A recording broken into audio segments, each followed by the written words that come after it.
முழு நாடும் அனர்த்த நிலையில் கடினம் என்றால் எம்மிடம் நாட்டை ஒப்படையுங்கள் அப்படின்னு சொல்லி சஜித் பிரேமதாஸ் அவர்கள் தெரிவித்ததாக ஒரு போஸ்ட் நிறைய பேரால் ஷேர் பண்ணப்பட்டிருந்தது.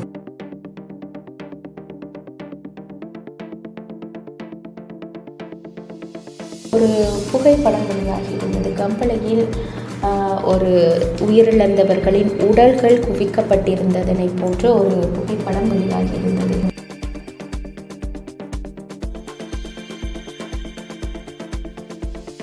ஒரு காணொலி ஒன்று வெளியிடப்பட்டிருந்தது. எனது வாகனங்கள் ஒரு நிலத்துக்குள்ள மண்ணுக்குள்ள புதைந்திருக்கும் என்று ஒரு காணொலி.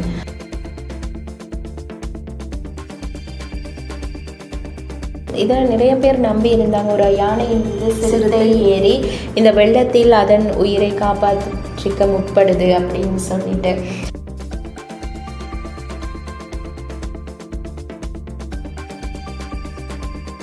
ஜனாதிபதி அனுரகுமார திசாநாயக்க இந்த வெள்ளத்தால் பாதிக்கப்பட்ட மக்களை நேரில் சென்று நிவாரண பொருட்களை வழங்குவது போன்ற ஒரு புகைப்படங்கள் அதே போன்ற காணொலிகள் வெளியாகியிருந்தது.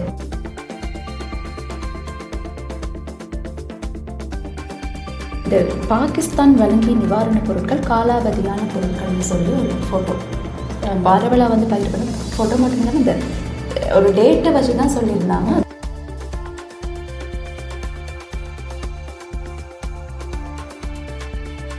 இல்லை, முக்கியமான நபராக இருக்கிறவர் தான் கிறிஸ்டியானோ ரொனால்டோ. இவர் இலங்கையில் ஏற்பட்ட இந்த வெள்ளம் மண் சரிவுக்கு $10 மில்லியன் வழங்கி இருக்கதாக சொல்லி ஒரு தகவல் சமூக ஊடகங்கள் வெளியாகி.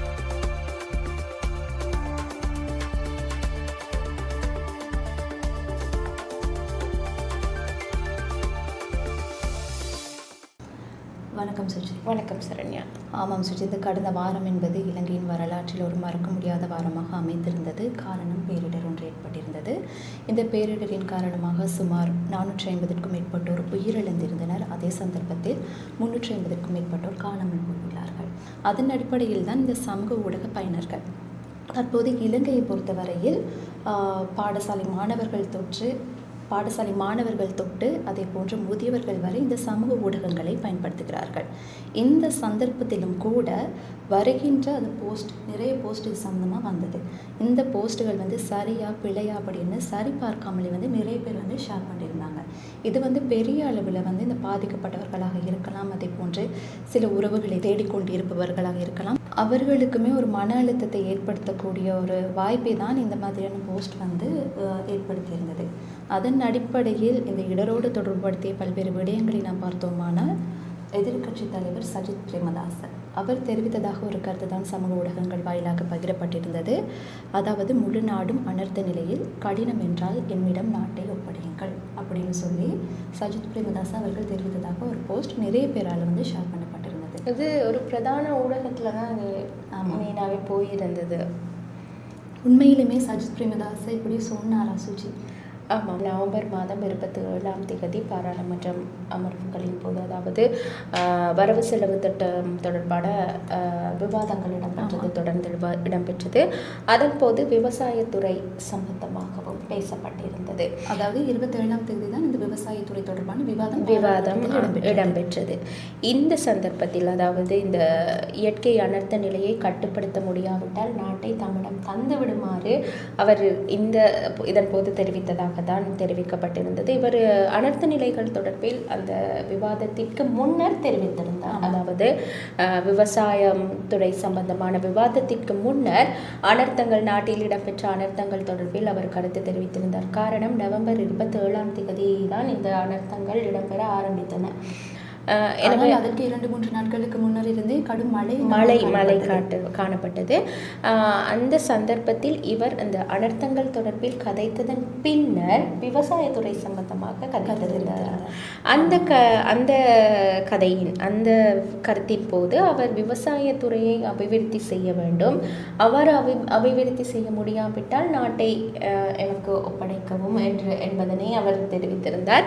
இதனை ஆனால் அனர்த்தத்துடன் அவர் அனர்த்தம் தொடர்பில் தெரிவிக்கும் போது இதனை தெரிவித்ததாக தவறுதலாக இது வந்து, அதாவது தவறுதலாக மக்களுக்கு ஒரு புரிதலை வழங்கி இருக்கிறது. ஊடகங்களாக இருந்தாலும் ஒரு அமைச்சரோ ஜனாதிபதியோ யாராக இருந்தாலும் பாராளுமன்றத்தில் கதைக்கும் போது அந்த முழு அறிக்கையும் பாராளுமன்றத்தினாலேயே வெளியிடப்படும். எனவே அதனை சரியாக பார்த்து ஒரு செய்தியை நாம் எவ்வளவு தூரம் மக்களுக்கு கொண்டு போகின்றோம் என்பதனை ஒரு ஊடகமாக நாங்கள் மக்களுக்கு ஒரு நம்பிக்கையை வழங்க வேண்டும். ஆனால் இந்த சந்தர்ப்பத்தில் சற்று அது தடுமாறி இவர் முன் சொன்ன கருத்தின் ஒரு பாதியையும் பின் சொன்ன கருத்தின் ஒரு பாதியையும் இணைத்து முழுமையாக ஒரு கதையாக தெரிவித்திருக்கிறார்கள். எனவே இவர் அனர்த்தம் சம்பந்தமாக தெரிவிக்கையில் அந்த விடயத்தை கூறவில்லை. விவசாயத்துறை, அதாவது அனர்த்தம் சம்பந்தமாக தெரிவித்த ஒரு கருத்தை எடுத்து எடிட் செய்து இவ்வாறு இணைத்து காணொலியாகவும் வெளியிட்டிருக்கிறார்கள். அதுதான் உண்மை. அடுத்ததாக இந்த அனர்த்தம் தொடர்ந்து இவ்வாறு இடம்பெற்று கொண்டு தான் இருந்தது. இந்த அனர்த்தங்களின் போது பலர் உயிரிழக்க நேரிட்டது. ஆனால் இந்த உயிரிழப்புகளின் மத்தியில் ஒரு புகைப்படம் வெளியாகி இருந்தது. கம்பளையில் ஒரு உயிரிழந்தவர்களின் உடல்கள் குவிக்கப்பட்டிருந்ததனை போன்ற ஒரு புகைப்படம் வெளியாகி இருந்தது. ஆமாம் சுஜி, இந்த புகைப்படத்தில் இறந்த உடல்கள் ஒரு இடத்தில் குவிக்கப்பட்டதனை போன்று தான் ஒரு புகைப்படம் வெளியிடப்பட்டிருந்தது. இதை சிலர் கமெண்ட் செஞ்சுருந்தாங்கன்னா இது வந்து ஒரு ஏஐ அப்படின்னு சொல்லி நீங்கள் சொன்ன மாதிரி இது வந்து ஒரு ஏஐயால் உருவாக்கப்பட்ட படம். ஆனால் சிலர் கூறியிருந்தாங்க இல்லை இது வந்து உண்மையான படம்னு சொல்லி. ஆகவே இந்த படம் வந்து உண்மையா பொய்யா அப்படின்ற ஆராய்வுகளை மேற்கொள்ளும் நோக்கில் நாம் மேற்கொண்ட போது நம்ம ஏஐ டிடெக்டிவ் டூலுக்கு ஸ்டார்ட்ல போட்டப்போ இது என்ன காட்டுச்சுன்னா இது ஏஐ உருவாக்கப்பட்ட புகைப்படம் இல்லை அப்படின்ற ஒரு விஷயம் தான் தெரிய வந்தது. அதே மாதிரி இந்த படத்தில் இருக்கிற ஒரு குறிப்பிட்ட நபர் இன்னும் சில புகைப்படங்களிலும் காணக்கூடியதாக இருந்தது. அதே போன்று குறித்த நபரே ஒரு காணொலியும் பதிவேற்றிருந்தார். இந்த இயற்கை அனர்த்தங்கள் ஏற்பட்டு கொண்டிருக்கும் போது கம்பளை கீழ் சூப்பர் சென்டர் பின்னால் இருக்கின்ற ஒரு வீட்டில் நாங்கள் மாட்டிக்கொண்டிருக்கின்றோம், எங்களை காப்பாற்றுங்கள் என்ற ஒரு வீடியோ பதிவையும் மேற்கொண்டிருந்தார். ஆகவே குறித்த நபரே தான் அந்த புகைப்படத்திலுமே வந்து காணப்பட்டார். எனவே நாம் மேற்கொண்ட ஆய்வுகளில் அவர் தொடர்பு கொண்டு கேட்டபோது அவர்கள் கூறியிருந்த விடயம் என்னவென்றால் இது உண்மையிலேயுமே இவர்கள் இறந்துள்ளார்கள் இந்த இயற்கை பேரழிவின் போது. அது வந்து அந்த நபரின் அயல் வீட்டுக்காரர்கள், அதாவது சூப்பர் சென்டர் பின்னால் இருக்கின்ற வீடு ஒன்றில் அந்த குறித்த நபர் காணொலியை பதிவேற்றிருந்த வீட்டில் இருந்த அயல் வீட்டுக்காரர்கள் தான் இவ்வாறு இறந்திருந்தார்கள்.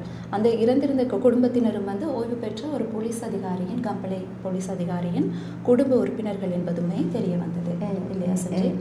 இது இவ்வாறு இருக்க இல்லை சுஜி, இதே மாதிரி தான் இன்னொரு விடயம். அதாவது ஒரு காணொலி ஒன்று வெளியிடப்பட்டிருந்தது. என்னது, வாகனங்கள் ஒரு நிலத்துக்குள்ள மண்ணுக்குள்ள புதைந்திருக்க மாதிரி ஒரு காணொலி.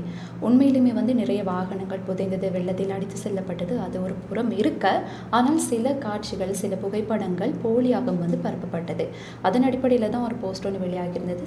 ஒரு 4-5 வாகனங்கள் வந்து மண்ணுக்குள்ளே புதைஞ்சிருக்க மாதிரியும் அதை எப்படி சொல்லியிருந்தாங்கன்னா இந்த தமிழக வெற்றி கழகத்தோடு சேர்த்து தான் போட்டிருந்தாங்க. இது இப்படி இலங்கையில் வந்து இப்படி மக்கள் கொத்தாக செத்துட்டு இருக்காங்க, ஆனால் இந்த தமிழக வெற்றி கழகத்துக்கு சிலர் வந்து கை தூக்கி கொண்டு இருக்கிறாங்க அப்படின்னு சொல்லி தான் ஒரு காணொலி வந்து வெளியிடப்பட்டுருந்துச்சு. உண்மையிலுமே சுஜி இந்த காணொலி இலங்கையில் எடுக்கப்பட்ட காணொலியா? அக்டோபர் மாதத்தில் மெலிசா அப்படின்ற ஒரு புயல் வந்து நாங்களும் அது பற்றியும் நிறைய கதைத்திருந்தோம் இதற்கு முன்னர் நிகழ்ச்சியில். இந்த மெலிசா புயல் வந்து கரீபியன் தீவுகளில் அமைந்துள்ள நாடுகளை அதிகளவாக தாக்கி இருந்தது. அந்த வகையில் ஹெய்ட்டியின் கடற்கரை நகரமான பெட்டிட்கோ என்ற ஒரு நகரத்தில் வந்து இந்த புயல், அதாவது இந்த புயல் தாக்கத்தினால் ஏற்பட்ட வெள்ளப்பெருக்கின் போது இந்த வாகனங்கள் வந்து அந்த வெள்ளத்தில் மூழ்கி இருக்கிற காட்சியை தான் இவ்வாறு இலங்கையில் இடம்பெற்றதாக தெரிவித்து பகிர்ந்திருந்தாங்க. அதே போன்று இந்த புகைப்படங்கள் AFP மற்றும் கெட்டி இமேஜஸ்லும் வெளியாகி இருந்தது. இது வந்து மெலிசா புயலின் போது ஹெய்ட்டி கடற்கரை நகரம் ஒன்றில் எடுக்கப்பட்ட புகைப்படம் அப்படின்றத தெரிவிச்சிருந்தாங்க. இதே போன்று பல புகைப்படங்கள் இதே மாதிரி வெளியாகி இருக்கு. அதாவது ஒரு நீங்கள் பார்த்துருப்பீங்க, நீங்கள் எல்லாருமே பார்த்துருக்கக்கூடும், இதை நிறைய பேர் நம்பி இருந்தாங்க. ஒரு யானையின் மீது சிறுத்தை ஏறி இந்த வெள்ளத்தில் அதன் உயிரை காப்பாற்றிக்க முற்படுது அப்படின்னு சொல்லிட்டு. அப்போ இது சாதாரணமாக பார்க்கும்போது என்ன ஒரு வெள்ள நிலைமையாக இருந்தாலும் யானையும் சிறுத்தையும் இப்படி அந்யோன்யமாக இருக்குமான்றது ஒரு கேள்விக்குறி. எனவே அது தொடர்பில் நாங்கள் ஆராய்ந்த போது அது வந்து ஏஐயால் உருவாக்கப்பட்ட ஒரு காணொலி என்பதனையும் எங்களுக்கு அறிய முடிந்தது. இந்த வெள்ளத்தில் சுற்றி குறிப்பிடணும் நிறைய பேர் வந்து தங்களது செல்ல பிராணிகள் நாய்களாக இருக்கலாம் அதுகளெல்லாம் காப்பாற்றிட்டு போன நிறைய வீடியோஸ் இருக்கு. அதுலேயுமே நிறைய வீடியோஸ் AI மூலமாக உருவாக்கப்பட்டு இருந்துச்சு. ஒன்னொன்னா எடுத்து ஆராய போனால் நிறைய ஆராய வேண்டியிருக்கும். ஆமாம், இது அதே மாதிரி இந்த யானைகள் அடித்து செல்லப்பட்ட சம்பவங்களும் இடம்பெற்றிருந்துச்சு. அதான் அந்த ஊடகங்களில் வெளியாகி இருந்தது. ஆனால் யானைகள் வந்து அந்த பொதுவாகவே சொல்லுவாங்க அதுக்கு வந்து நீர்மம் திறன் கொண்டது, போகிற நீரோட்டத்தோடைய அது போகும் அப்படின்னு சொல்லுவாங்க. எனவே இந்த மாதிரி காணொளிகள் வரும்போது இந்த மாதிரி ஒரு சூழ்நிலையில் எது வந்தாலும் நாங்கள் நம்பக்கூடியதாக இருக்கும், சில வேளை இருக்கலாம் அப்படின்னு. அந்த மாதிரி சூழ்நிலையில் அதை ஆராயறதுக்கு எங்களுக்கு டைம் இல்லை. ஆனால் இருந்தாலும் நாங்கள் கொஞ்சம் கவனமாக. ஆனால் ஒரு விஷயம் செய்யலாம் சுச்சி, ஆராயறதுக்கு டைம் இல்லை, ஓகே. ஆனால் நீங்கள் அதை ஷேர் பண்ணாமல் அதுதான் சொல்ல வரேன். என்னன்னா நாங்கள் அதை வந்து நமக்கு ஒரு சந்தேகம் வந்துச்சுன்னா அதை நாங்கள் அப்படியே விட்டு கடந்து போகலே தவிர அதை ஷேர் பண்ணி மற்றவங்களையும் குழப்பி அது ஒரு குறிப்பிட்ட ஒரு சிலர் தமது சுயநலத்திற்காக போடுற விஷயங்கள் வந்து நிறைய பேர் அதை ஷேர் பண்ணப்படக்குள்ள தான் இந்த பிரச்சனை வருது. அதே மாதிரி தான் சுஜி, இப்போ இந்த விஷயங்கள் இவ்வாறு இருக்க இந்த அடிப்பட்டதுக்கு பிறகு மக்கள் மத்தியில் ஒரு ரூம் போச்சு என்னன்னா, இனி யாரும் கோழி சாப்பிடக்கூடாது, ஏன்னா வெள்ளத்தில் அடிப்பட்ட கோழியும் கொண்டு வந்து இனி விற்க போகிறாங்க அப்படின்ற ஒரு விஷயம். அது மாத்திரமில்லை, இது மத சம்பந்தமாகவும் கொஞ்சம் பேசப்பட்ட ஒரு விடயம். அதாவது முஸ்லிம்கள் இறந்த ஒரு கோழிகளை வந்து விற்க மாட்டாங்க, இனி முஸ்லிம்களிடம் மட்டுமே நீங்கள் வந்து சிக்கன் வாங்குங்க அப்படின்னு சொல்லி தான் போட்டிருந்தாங்க. உண்மையிலுமே வந்து ஒரு புகைப்படமும் வந்து வெளியிடப்பட்டிருந்தது. கோழிகள் வந்து நிறைய இறந்திருக்க மாதிரி ஒரு பண்ணையில். உண்மையிலுமே நாங்கள் இதை மேற்கொண்ட ஆய்வின் அடிப்படையில் இது வந்து கூகுள் ரிவர்ஸ் இமேஜ் தேடுதலுக்கு உட்படுத்திய போது இது வந்து உண்மையிலுமே இலங்கையில் கிடையாது. இது வந்து கடந்த செப்டம்பர் மாதம் தாய்லாந்தின் ராயும் நகரில் இடம்பெற்ற வெள்ளப்பெருக்கின் போது கோழி பண்ணை ஒன்று வெள்ளத்தில் மூழ்கிய போது எடுக்கப்பட்ட புகைப்படம் என்பது எமது ஆய்வுகளின் போது கண்டறியப்பட்டது. அதன் அடிப்படையில் சுற்றி இன்னொரு புகைப்படம் வந்து வெளியாகியிருந்தது. அதாவது ஜனாதிபதி அனுரகுமார திசாநாயக்க இந்த வெள்ளத்தால் பாதிக்கப்பட்ட மக்களை நேரில் சென்று நிவாரண பொதிகளை வழங்குவது போன்ற ஒரு புகைப்படங்கள், அதே போன்ற காணொலிகள் வெளியாகியிருந்தது. உண்மையிலுமே சுஜி இவர் போனார் வெள்ளம் அனர்த்தம் இடம்பெற்றதுக்கு பிறகு நுவரெலியாவாக இருக்கலாம், அதே போன்று கண்டி இந்த போன்ற இடங்களுக்கு சென்று பார்வையிட்டு அந்த மக்களோட உரையாடி இருந்தார். ஆனால் இந்த ஒரு படகில் சென்று இவர் நிவாரணப் பொருட்களை வழங்குவதான ஒரு புகைப்படம் தான் வெளியாகி இருந்தது. உண்மையிலுமே இது அவர் போனாரா? அப்போ போனதா? ஆமாம், இது என்னன்னா நீங்கள் சொல்கிற மாதிரி இந்த நிவாரணம் வழங்கும் செயற்பாடுகள் நாட்டு மக்களுக்கு நாங்கள் இந்த சந்தர்ப்பத்தில் மிக நன்றியை தெரிவித்து கொள்ளணும். யார் எது அப்படின்று எந்த பேதமும் இன்றி நாட்டு மக்கள் வந்து மக்களுக்கு பாதிக்கப்பட்ட மக்களுக்கு தங்களால் இயன்ற அளவு உதவிகளை செய்துட்டு வராங்க. அந்த வகையில் வெளிநாடுகளில் இருந்தும் எங்களுக்கு நிறைய நிவாரணங்கள் கிடைக்குது. இப்போ நாங்கள் பார்க்க போகிறது வந்து ஜனாதிபதி அனுரகுமார திசாநாயக்க அவர்கள் இந்த நிவாரண பொருட்களை வழங்குறதா தான் நீங்கள் சொன்ன மாதிரி ஒரு புகைப்படம். உண்மையிலே ஒரு நிவாரண பொதிகள் வழங்கி இருந்தார். ஆனால் இப்போ இல்லை. 2016 இவர் பாராளுமன்ற உறுப்பினராக இருந்த காலத்தில் எல்லாரும் பேசின ஒரு விடயம் உங்களுக்கு ஞாபகம் இருக்கா? 2016 விட பெரிய ஒரு வெள்ளப்பெருக்கு ஏற்பட்டது அப்படின்ட்டு. அப்போ அந்த 2016 நாட்டில் ஏற்பட்ட மழை மற்றும் வெள்ளப்பெருக்கு காரணமாக கடுவள பகுதியில் இவர் மற்றும் மக்கள் விடுதலை முன்னணியின் சில உறுப்பினர்கள் சேர்ந்து இந்த நிவாரணங்களை வழங்கி இருந்தாங்க. அந்த சந்தர்ப்பத்தில் எடுக்கப்பட்ட புகைப்படம் ஜனாதிபதினா இப்படி இருக்கணும், இதுக்கு முதல் இந்த மாதிரி ஒரு ஜனாதிபதி செய்ததில்லை அப்படின்னு பகிர்ந்துருந்தாங்க. உண்மையிலுமே என்ன சொல்லணும்னா, ஜனாதிபதி நீங்கள் சொன்ன மாதிரி கண்காணிப்பு விஜயங்களை மேற்கொண்டு இருந்தார். நுவரெலியா, பதுளை, மாத்தளை உள்ளிட்ட பல பிரதேசங்களுக்கு கண்காணிப்பு விஜயங்களை மேற்கொண்டு அங்கே போயிட்டு தற்காலிக முகாம்களில் தங்கி இருக்கும் மக்களையும் பார்த்துருந்தார். ஆனால் பார்த்து அது தொடர்பான அவங்களுக்கு நிவாரணங்கள் மற்றும் அவங்களோட வீடுகள் மீண்டும் எப்படி கட்டி எழுப்புறது இது தொடர்பான விடயங்களை அதிகாரிகளோட கலந்துரையாடி இருந்தார். ஆனால் இந்த மாதிரி எந்த இடத்துக்கும் போயிட்டு நிவாரணங்கள் அவர் ஜனாதிபதி ஆனதுக்கு பிறகு வழங்கப்படலை அப்படின்றது ஆராயப்பட்டுச்சு. அதே மாதிரி இந்த நிவாரணம் வழங்கப்படுவது சம்பந்தமாகவும் பல்வேறு போலியான கருத்துக்களுமே வந்து வெளியாகி கொண்டு தான் இருக்குது. அதன் அடிப்படையில் தான் பாகிஸ்தான் வந்து கப்பல்கள் மூலமாகவும் விமானம் மூலமாகவும் வந்து நிறைய நிவாரண உதவிகளை வந்து இலங்கைக்கு வழங்கி இருந்தது. இதன் அடிப்படையில் இந்தியாவுக்கும் பாகிஸ்தானுக்கும் இடையில் பிரச்சனைகள் இருக்கிறது எல்லாருக்கும் தெரிஞ்ச விஷயம். அதே மாதிரி இந்த நிவாரணப் பொருட்கள் வழங்கக்குள்ள கூட சில பிரச்சனைகள் ஏற்பட்டது. எனினும் இந்த நிவாரணப் பொருட்கள் இலங்கைக்கு கிடைக்கிறதே பெரிய விஷயம். ஆனால் இந்த பாகிஸ்தான் வழங்கிய நிவாரணப் பொருட்கள் காலாவதியான பொருட்கள்னு சொல்லி ஒரு ஃபோட்டோ பரவலாக வந்து பகிரப்படும் ஃபோட்டோ மட்டும் இல்லாமல் இந்த ஒரு டேட்டை வச்சு தான் சொல்லியிருந்தாங்க. அது மட்டும் இல்லை, நிறைய ஃபோட்டோஸ் நானும் பார்த்தேன். என்னென்னா ஒரு காலாவதியான ஒரு என்ன சொல்கிறது, போஜனம் பிடிச்ச அரிசி அந்த மாதிரியான விஷயங்கள் எல்லாமே வந்து புகைப்படங்களாக வந்து போட்டிருந்தாங்க. உண்மையிலுமே இந்த காலாவதியான பொருட்களை தான் பாகிஸ்தான் நமக்கு கொடுத்துச்சு. இல்லை, அதுதான் சொல்கிறது. நம்மளுக்கு இன்னொரு நாட்டில் இருந்து நமக்கு பாரிய அளவிலான நிவாரணங்கள் கிடைக்கிற சந்தர்ப்பத்தில் அது தொடர்பில் நாங்கள் ஒரு குறையை முன்வைக்கிறோம்னா அது சரியா அப்படின்றத பார்த்துட்டு நாங்கள் தீர விசாரிச்சுட்டு தான் அது சம்பந்தமான ஒரு விடயத்தை முன்வைக்கணும். இந்த பேக், இந்த மஞ்சள் கலர் பைகள், மஞ்சள் நிறத்தில் இருந்த பைகளை தான் இவங்க வந்து இந்த டேட்டை மென்ஷன் பண்ணி இப்படி ஷேர் பண்ணியிருந்தாங்க. அரிசி பை மாதிரி. அப்போ பாகிஸ்தான்லேருந்து நிறைய சாமான்கள் வந்துச்சு, அதாவது நிறைய பொருட்கள் வந்துச்சு. அது தொடர்பில் பாகிஸ்தான் அவங்களோட பாகிஸ்தான் உயர்ஸ்தானிகர் ஆலயத்தின் ஃபேஸ்புக் பக்கத்துலேயும் புகைப்படங்கள் வெளியாகி இருந்தது. ஆனால் இந்த குறித்த பேக் அப்படின்னு சொல்லும்போது இந்த கப்பல் ஒன்று வந்துச்சு.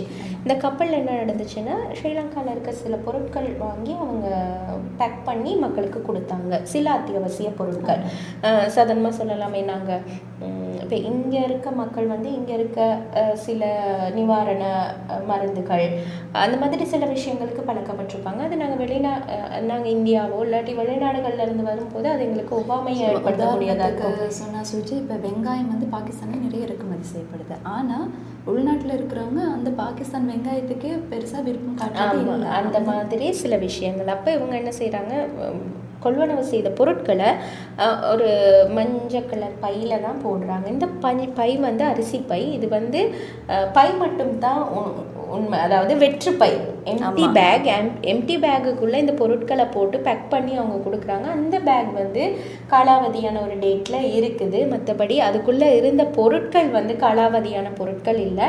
இது தொடர்பாக ஒருத்தர் டீட்டெயிலாக ஒரு வீடியோவையும் போட்டிருந்தார் சமூக ஊடகங்களில். எனவே பாகிஸ்தானால் வழங்கப்பட்ட பொருட்கள் வந்து காலாவதியானவை அல்ல. அந்த அரிசி வந்து காலாவதியான அரிசி இல்லை, அது வந்து பேக் மட்டும்தான், அது ஒரு வெற்று பை மாத்திரம்தான். அதுக்குள்ளே இருந்த பொருட்கள் வந்து இலங்கையில் உள்ள பொருட்கள் தான் அவங்க பேக் பண்ணி அது கொடுத்துருந்தாங்க. அதே மாதிரி இந்தியாவிலேருந்து பாலமும் வந்தது. ஆமாம், அது எல்லாத்துக்குமே தெரிஞ்ச விஷயம்தான். அதாவது C-17 அப்படின்ற சொல்ல ஒரு பெரிய விமானம் மூலமாக இரும்பு பாலங்கள் வந்து இலங்கைக்கு கொண்டு வரப்பட்டது. இரும்பு பாலங்கள்னு சொல்லும்போது இரும்பு பாலங்கள்ன்ற அந்த பார்ட்ஸ் தான் கொண்டு வந்தாங்க, அந்த பெய்லி பாலங்கள். இது வந்து ஒரு தற்காலிக பாலங்களுக்கான, அதாவது உடைஞ்ச பாலங்களை முழுமையாக புனரமைப்பு செய்வதற்கு முதல் அந்த போக்குவரத்துகளை இலக்குவாக்குறதுக்கு அமைக்கப்படுற ஒரு தற்காலிக பாலம் தான்.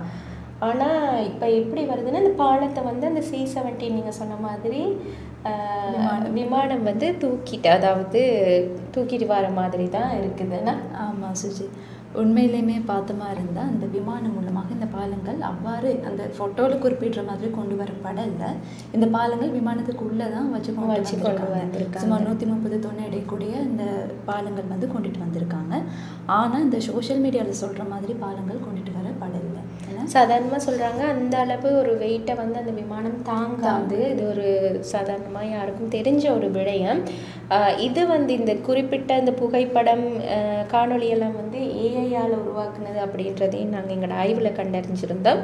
இந்த பாலங்களுக்குரிய பாகங்கள் கொண்டு வரப்பட்டிருந்தாலும் இன்னும் வர்றதுக்கு இருக்குது. அதில் சொன்ன மாதிரி 110 இப்போதைக்கு 110 டன் எடை கொண்ட அளவிலான பாலத்தின் பாகங்கள் கொண்டு வந்திருக்காங்க. அதை இங்கே அசெம்பிள் பண்ணி தேவையான இடங்களுக்கு தற்காலிக பாலங்கள் அமைக்கப்படும் அப்படின்னு போக்குவரத்து அமைச்சும் தெரிவிச்சிருந்தது. இலங்கையிலுமே கூட இந்த பாலத்தின் பாகங்கள் காணப்படுது. ஆனால் ஏன்னா இப்போ முழுமையாக சேதமடைஞ்சிருக்க பாலங்களோட தொகை வந்து, அதாவது பாலங்களோட தொகையில் இந்த தேவையான இந்த பெய்லி பாகங்கள் வந்து 1500ன்னு சொல்லப்படுது. ஆனால் 400 தான் இலங்கைகிட்ட தற்போது இலங்கை வசம் இருக்கிறது வந்து 400.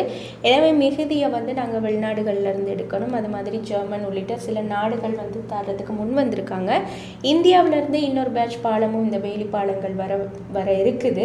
சில இடங்கள்ல இந்த வேலி பாலங்கள் இப்போ போட்டுருக்காங்க. எனவே இந்த மாதிரி கொண்டு வரல, அவங்க பாகங்கள் கொண்டு வந்ததுக்கான படங்கள் வந்து இந்திய உயர்ஸ்தானிகர் ஆலயத்தின் ஃபேஸ்புக் பக்கத்துலேயும் வெளியிட்டிருக்கிறாங்க. இதன் அடிப்படையில் சுஜி, இந்த நிவாரணம் பற்றி பேசிகிட்டு இருக்கக்குள்ள தான் ஒரு எந்த நாட்டில் ஒரு வெள்ளமோ, இந்த நாட்டில் ஒரு அனர்த்தம் பேரழிவு இடம்பெற்றாலுமே வந்து இந்த பிரபலமான நபர்களோட லிஸ்ட் வந்து எப்படியுமே வந்துடும். அதன் அடிப்படையில் இதில் முக்கியமான நபராக இருக்கிறவர் தான் கிறிஸ்டியானோ ரொனால்டோ. இவர் வந்து இலங்கையில் ஏற்பட்ட இந்த வெள்ளம் மண் சரிவுக்கு வந்து $10 மில்லியன் வந்து வழங்கி இருக்கதாக சொல்லி ஒரு தகவல் வந்து சமூக ஊடகங்களில் வந்து வெளியாகியிருந்தது. உண்மையிலுமே ரொனால்டோ வந்து இப்படி 10 மில்லியன் வழங்கி இருந்திருந்தா அது வந்து சர்வதேச ஊடகங்களாக இருக்கலாம், அதே போன்று இந்த உள்நாட்டு ஊடகங்களையும் வந்து ஒரு பெரிய நியூஸாக வந்து பார்க்கப்பட்டிருக்கும். ஏன்னா நிவாரணங்கள் யார் யார் வழங்கினா, எப்படி வழங்கினாங்க, எவ்வளோ வழங்கினாங்கன்ற நியூஸ் கூட எல்லா நியூஸ்லையுமே வந்து வழங்கப்பட்டிருந்தது. ஆனால் நம்ம தேடி பார்த்ததில் ரொனால்டோ இப்படி 10 மில்லியன் வழங்கினாரான்னு சொல்லி எந்த ஒரு நியூஸ்லையுமே வந்து குறிப்பிடப்பட்டிருக்கல. அதே போன்று நமக்கு சந்தேகத்தை வந்து நம்ம இன்னும் கொஞ்சம் உறுதிப்படுத்திக் கொள்ளணும்னு சொல்லி ரொனால்டோட உத்தியோகபூர்வ இணையதளம், ஃபேஸ்புக் பக்கம் அதுகளையும் நம்ம தேடி பார்த்ததில் அதுலேயுமே வந்து அந்த மாதிரி எந்த ஒரு விஷயமே வந்து குறிப்பிடப்பட்டிருக்கல. ஆகவே இது வந்து ஆமாம், இது வந்து இவர் இப்படி ஒரு அனர்த்தங்கள் ஏற்படுற சந்தர்ப்பத்தில் இவர் காசு கொடுத்தாரு, இவர்கிட்ட நிதியில் அதாவது இவருக்கு வந்து ஒரு அறக்கட்டளை இருக்கிறதாகவும் அதிலிருந்து தான் கொடுக்கப்பட்டுச்சுன்னு சொல்லுது. ஆனால் இதுக்கு வந்து போதிய ஆதாரங்கள் இல்லை. இன்னொன்று இவர் இந்த அனர்த்தங்கள் நடந்த சந்தர்ப்பங்களையும் இவர் இப்படி வழங்கியதாக சொல்லி இதுக்கு முன்னர் வேறு வேறு நாடுகள்லேயும் இந்த மாதிரி தகவல்கள் பகிரப்பட்டிருக்கு. ஆனால் இவர் வந்து இவரோட பேரில் நாங்கள் ஆராய்ந்த அளவுக்கு இவரோட பேரில் எந்த விதமான அறக்கட்டளைகளும் இல்லை, அதாவது எந்த ஃபவுண்டேஷன்ஸும் இல்லை இவரோட பேரில். இவர் வந்து சில சமயங்களில் உண்மையிலேயுமே சில அனர்த்தங்களின் போது வழங்கி இருக்கலாம், ஆனால் இதுக்கு அவர் வழங்கினாருன்றதுக்கான ஆதாரங்கள் இல்லை. அதன் அடிப்படையில் இது வந்து உண்மைக்குமே இவர் நீங்கள் சொன்ன மாதிரி வழங்கி இருந்தால் இது வந்து அரசாங்கத்துக்கு தெரிஞ்சிருக்கும், ஊடகங்களுக்கு தெரிஞ்சிருக்கும். எனவே இது ஒரு போலியான தகவல் அப்படின்றத கண்டறிய முடிஞ்சது. ஆமாம் சுஷி, இதன் அடிப்படையில் சுற்றி இந்த லிஸ்ட்டில் நம்ம இப்போ ஒரு பார்க்க போகிற விஷயம் என்னன்னா, அனர்த்தம் இடம்பெற்றதுக்கப்புறம் பல அரசியல் பிரதிநிதிகள் வந்து நேரடியாக சென்று பார்வையிட்டு இருந்தாங்க. அதன் அடிப்படையில் தான் இன்னொரு விஷயமும் பகிரப்படுது. என்னென்னா, அனர்த்தத்தினால் சேதமடைந்த பாடசாலைகளின் புனரமைப்பிற்காக மக்கள் விடுதலை முன்னணியின் அறக்கட்டையிலிருந்து 500 மில்லியன் ரூபாய் நிதி வழங்கப்படும்னு சொல்லி டெல்வின் சில்வா தெரிவித்ததாக ஒரு கருத்து சொல்லப்பட்டது. டெல்வின் சில்வா, அதாவது மக்கள் விடுதலை முன்னணியின் பொதுச் செயலாளர், இவர் இப்படி ஒரு கருத்து தெரிவிச்சிருந்தால் அது வந்து பிரதான ஊடகங்களில் சொல்லப்பட்டிருக்கும். ஆனால் பிரதான ஊடகங்கள் அது மாதிரியான எந்தவித செய்திகளையுமே வந்து எங்களால் பார்க்கக்கூடியதாக இருக்கல. ஆகவே இது தொடர்பான மேலதிக தகவல்களை தெரிந்து கொள்றதுக்காக நம்ம அவரை தொடர்பு கொண்டுக்கிட்டு இருந்தோம். ஆமாம், ஒரு விடயம் இந்த கடந்த 10ஆம் தேதி வந்து அவர் வந்து ஊடகங்களில் ஒரு செய்தி வழியாக இருந்தது. அதில் வந்து அவர் காந்தே விகார, அதாவது அலுத்கமையில் உள்ள காந்தே விகாரைக்கு போயிட்டு அவர் இந்த அனர்த்தங்களினால் பாதிக்கப்பட்ட மற்றும் உயிரிழந்தவங்களுக்கு அஞ்சலி செலுத்துறதோட அனர்த்தங்களினால் பாதிக்கப்பட்டவங்களோட நல்வாழ்க்கைக்காக பிரார்த்தனை செய்து அவரோட தலைமையில் ஒரு பிரார்த்தனைகளும் இடம்பெற்றிருந்துச்சு. ஆனால் இந்த சந்தர்ப்பத்தில் அவர் ஊடகங்களுக்கு கருத்து தெரிவிச்சிருந்தாலும் இந்த நன்கொடை சம்பந்தமாகவோ அவங்க கட்சியிலிருந்து இப்படி வழங்கப்பட்டது சம்பந்தமாகவோ எந்த கருத்துக்களையும் அவர் தெரிவிக்கலை. அதே மாதிரி இவர் தெரிவித்ததை என்ன சொல்லப்படுது அப்படின்னா, சந்திரிகா, அதாவது முன்னாள் ஜனாதிபதி சந்திரிகா அவங்க வந்து அவங்களோட பண்டாரநாயக்க அறக்கட்டளையிலேருந்து 250 மில்லியன் வந்து கொடுத்துருந்தாங்க இந்த நன்கொடையாக. இதை வச்சு தான் சந்திரிகாவுக்கு இவ்வளோ முடியும்னா எங்களுக்கு எவ்வளோ முடியும் அப்படின்னு தெரிவிச்சிருந்தது. ஆனால் அவர் வந்து அந்த மாதிரி நன்கொடைகள் சம்பந்தமாக அந்த சந்தர்ப்பத்தில் எந்த தகவல்களையும் தெரிவிச்சிருக்கல. நீங்கள் சொல்கிற சம்பந்தமாக நாங்கள் மேலதிக தகவல்கள் பெற்றுக்கொள்வது, நாங்கள் மக்கள் விடுதலை முன்னணி கட்சியை தொடர்பு கொண்டு கேட்டபோது அவங்க தெரிவித்த ஒரு விடயம், கட்சி அதாவது மாவட்டங்களில் உள்ள கட்சி உறுப்பினர்கள் வந்து சேர்ந்து அந்தந்த மாவட்டங்களுக்கு உதவிகளை செய்திருக்கிறாங்க. ஆனால் இது வந்து கட்சி நிதியிலேருந்து கொடுக்கப்பட்டதால் அவங்க சேர்த்த காசு அப்படின்னு சொல்லி தான் போகுது. ஆனால் டெல்வின் சில்வாவால் இப்படி ஒரு, அதாவது கட்சியால் மக்கள் விடுதலை முன்னணி JVPயால் 500 மில்லியன் கொடுத்ததாக தகவல் வந்து தவறானது அப்படின்னு சொல்லி JVPயும் தெரிவிச்சிருந்தது. அதோட அவங்க சொல்லியிருந்தாங்க என்னன்னா, எங்கள்கிட்ட அவ்வளோ காசு இல்லைன்னு. அதை வந்து டெல்வின் சில்வா அவர்கள் தெரிவிச்சிருந்தாரு. நான் இந்த மாதிரி ஒரு கருத்தை சொல்லலை, எங்களோட கட்சி நிதியில் அவ்வளோ பெரிய தொகை இல்லை அப்படின்றத அவர் தெரிவிச்சிருந்தார். ஆகவே இந்த கடந்த வாரம் உண்மையுமே சொன்னால் ஒரு பெரிய இன்னுமே வந்து அந்த பாதிப்புகள்லேருந்து நம்ம மேலே இல்லை. இந்த சந்தர்ப்பத்தில் இப்போ இந்த மாதிரியான இப்போ நிறைய போஸ்ட் வந்து ஷேர் பண்ணப்பட்டுருச்சு. அதில் சிலதுகளை தான் நாங்கள் வந்து உங்களுக்கு இது வந்து பொய் அப்படின்னு சொல்லி உங்களுக்கு சொல்லியிருந்தோம். இனிமேலுமே வந்து இன்னையிலேருந்து சரி இந்த மாதிரியான ஒரு விஷயங்கள் வந்து உண்மையாக பொய்யான ஆராயாமல் யாருக்கும் ஷேர் பண்ணாதீங்க. ஒரு சிலருடைய சுயநலத்துக்காக செய்யப்படுற இந்த மாதிரியான விடயங்கள் வந்து இன்னொருத்தவங்களை வந்து பாதிக்கக்கூடியதாக அமையும். ஆகவே இது போன்ற இன்னும் தகவல்கள் நீங்கள் பார்த்தீங்களா இருந்தால் இது வந்து உண்மையாக பொய்யான அப்படின்னு உங்களுக்கு கண்டுபிடிக்க முடியாமல் இருந்தால் இது போன்ற விடயங்களை வந்து எங்களுக்கு அனுப்பி வைக்கலாம். அனுப்பி வைக்க வேண்டிய தொலைபேசி இலக்கம் சுஜி 0771569696 என்ற தொலைபேசி இலக்கத்தினூடாக அழைத்து நீங்கள் இது தொடர்பான தகவல்கள் அதை கிளைம்ஸ் எங்களுக்கு அனுப்பி வைக்கலாம், சொல்லலாம். அல்லது இதே இலக்கத்தில் வாட்ஸ்அப் மூலமும் நீங்கள் எங்களை தொடர்பு கொண்டு இவ்வாறான தகவல்களை எங்களுக்கு அனுப்பக்கூடியதாக இருக்கும். மேலதிகமாக இதை நாங்கள் இன்றைக்கி கதைச்சதை தவிர மேலதிகமாக பல தகவல்கள் எங்களோட இணையதளம் ஃபேக்ட்ரிஸ் இன் ஸ்ரீலங்கா தமிழ் என்ற எங்களோட இணையதளத்தில் நீங்கள் போனீங்கன்னா பார்க்கக்கூடியதாக இருக்கும். ஆகவே இது மாதிரியான விஷயங்களில் இனிமேலும் உண்மை அறியாமல் ஷேர் பண்ணாதீங்க அப்படின்னு சொல்லிட்டு இன்றைய நிகழ்ச்சியிலிருந்து நாங்கள் விடைபெறுறோம். வணக்கம்.